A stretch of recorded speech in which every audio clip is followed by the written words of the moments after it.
pick ng team nila Especially sa since we Aura got it, PH, we meron already silang predicted, I'm sure Aura PH kind of Hilda, predicted this already. Uranus, So I feel like they kind of Shin, pushed. They're Chow starting to at push full clip to his draft. Kagura. Yeah. Dito naman sa Blacklist Right. Int, Yeah. They're starting to si really, Atlas, si you know, Diggy, you say you're a Harith, good Esmeralda, and rookie, yung you're one of apoy the star na rookies of the season. nagsasayo.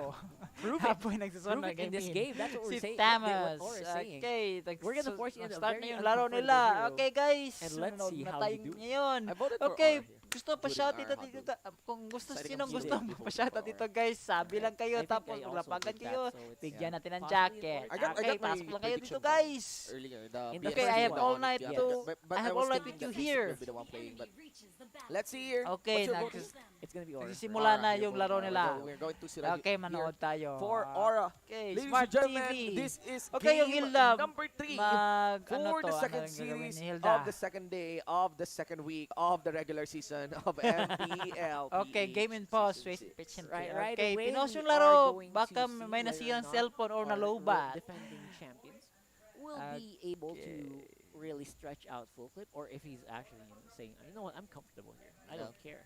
I don't care. I'll play good Harris. Sometimes carries has Okay, tagal tendency to naman become a ito one-trick nagpo-pause pony. sila. Yeah, Nung you know, nangyari, so baka it's nasira yung always good to cellphone really nito test out eh. What is Okay. how strong. Okay, yung kaibigan ko, meron na siyang bagong trabaho ngayon. Yeah. Okay. You know what? That's something that we Meron don't siyang- talk about a lot. We always Okay. say, you know what? These heroes, they have so many heroes that they can use. Mhm. We don't say how well they use each of those heroes. So we have not seen the full extent of full clip on Harith yet, and I would say this Harith might have a bad time. The only thing that I like about the draft is because that they have the Esmeralda, Okay, so nothing can stop the ang Harith. aking friend kasi generating may unlimited nanalo siyang heroes. lottery sa And kanyang kaibigan. that's the same goes for the Uranus. They have the Uranus to deal with a lot of the shielding. But again, we Romoso have Gaming. some Esmeraldas today. I haven't Okay, seen any big. Masakit yung successful tiyan, Esmeraldas. chan ko. Baka iwan You ko notice muna that dito ever since kasi the start pumunta of ako the sa season. CR. Actually, my kicker is the Kagura And for that. Masakit talaga If you look at it, Sarap there talaga is a ng lot of sili, counter my to the side of God, Blacklist guys. International. Esmeralda against the Uranus, Yep. right? Parang But, parang gusto ko magmukbang dito ah. Right? Compared Yeah, to the yeah, for Harry. sure. Okay, mukbang ng sili. Easier to pull off, easier to activate the ultimate, and you don't need to risk your body Yes, when you're yes. activating the ultimate. Yes. Zaman Okay. is always gonna be a risk because you need to be should start Commercial adopting this muna as soon tayo as sa possible 'cause you Ariel, just have to do it 750. to stop the funnel. And sorry, the feeding. So now both of these teams and Invades are going to definitely favor Blacklist because they have a more sturdier lineup. Greed does not get activated Yeah. until level 4. Very interesting. I mean, Eson has a good read on Grid. Grid actually didn't get the first blood there. Nice grid there by Aqua. That time was good. That time was good. Yeah. But I love the way Eson tries to dance around Grid. Because he knows So good na Grid sila, will always guys. be Wait for a disrupting while. that, the buff. At least Yeah. one of it. Nagloko, right? And you nagloko. cannot ignore Eson here. Yeah. On the you think he's just a tank, you can ignore him. No, that's a bad decision. You always have to answer that, and Yeah. he knows that that's gonna be Dagga happening. na po lagi. So far, we're not seeing that super irritating Diggy that we usually see. Ooh. Oh, look at that Kiluash. That was so explosive, Ano man. kasi? Whew. Was instant. I mean, I what- didn't even expect that. Even I didn't expect that. Yeah, that's Shunpo flicker. Shunpo flicker and final G can do on that part. Gets the kick after And the then knockdown. kick. Beautiful Okay, play. guys. Here is the Gillette Sorry instant sa replay for the dance around okay, between yung Eson. Apparently. Yeah, that was the attempt Sorry to steal sa actually by, Nice inconvenience, at the guys. first blood. But really one big Pero highlight babawi there tayo, would be guys. play done by Kiluash who got killed now. Okay, Jellet, 1, 2, By Quick 3. Aqua. answer. Yeah, very, very quick answer here by Oh, Aqua yeah, again. So what na po, scary on Lucius. that Esmeralda. Ooh, not Goodbye. good news. Okay, Blacklist Jellet. International. That is an Esmeralda. You're giving him a 2-0.